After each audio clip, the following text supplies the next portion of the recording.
You might think I'm a nutcase with sophisticated systems to get things done.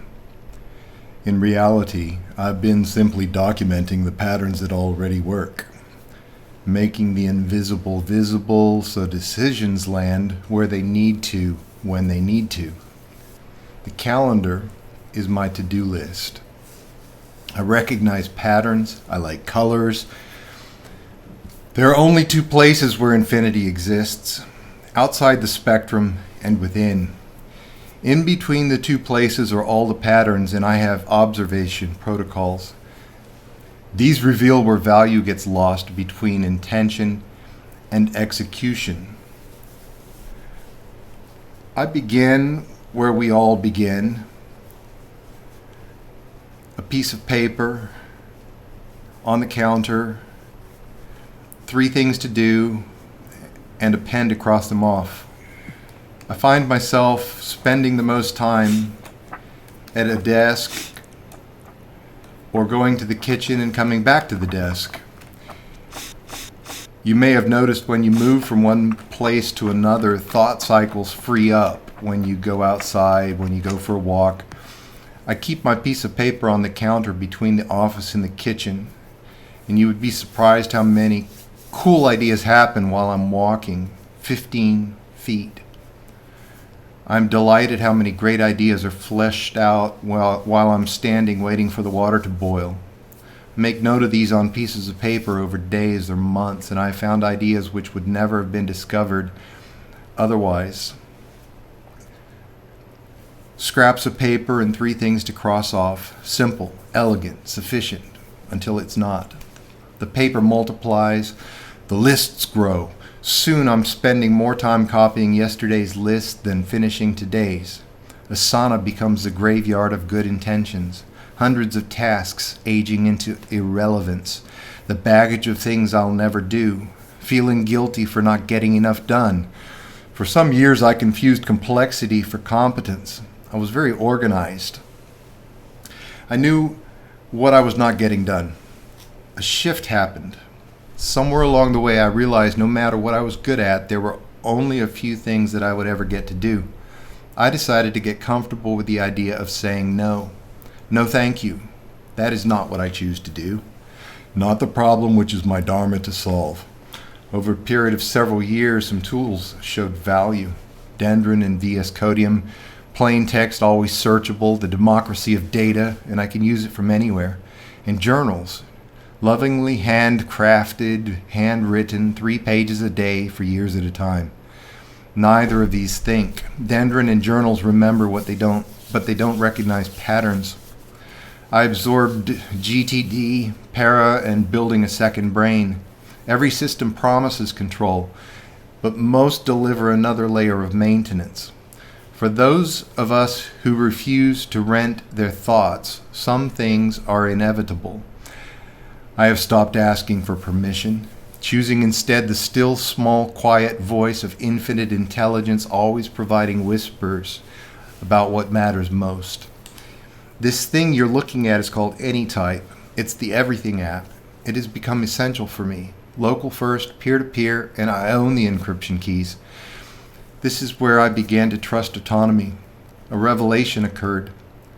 Voice control came to the Mac. Recorder came to Android. Voice transcription just puts whatever I think into whatever system I happen to be using. Now the scattered becomes synchronized, and transcription ties it together, and tools like Granola handle the boring details. Each of these things is a translation, a translator between thought and form, between intention and artifact. And here's what no one tells you about second brains. They are only as good as your first brain, and your first brain is only as good as your willingness to change. In the last year, I've been building agents. Not the kind of agents you would expect. I build critics and coaches which analyze and evaluate things from different perspectives, having conversations about things that I would never be comfortable communicating to others.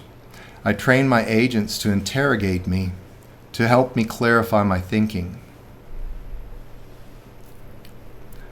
I believe infinity exists in exactly 2 places. Here in this present moment, and at the edge of everything I know. Between them lie the millions of things I will never get to do. The system isn't about capturing everything, it's about capturing what deserves my beautiful attention. It's about setting an outcome, picking a duration, going full force until either one arrives.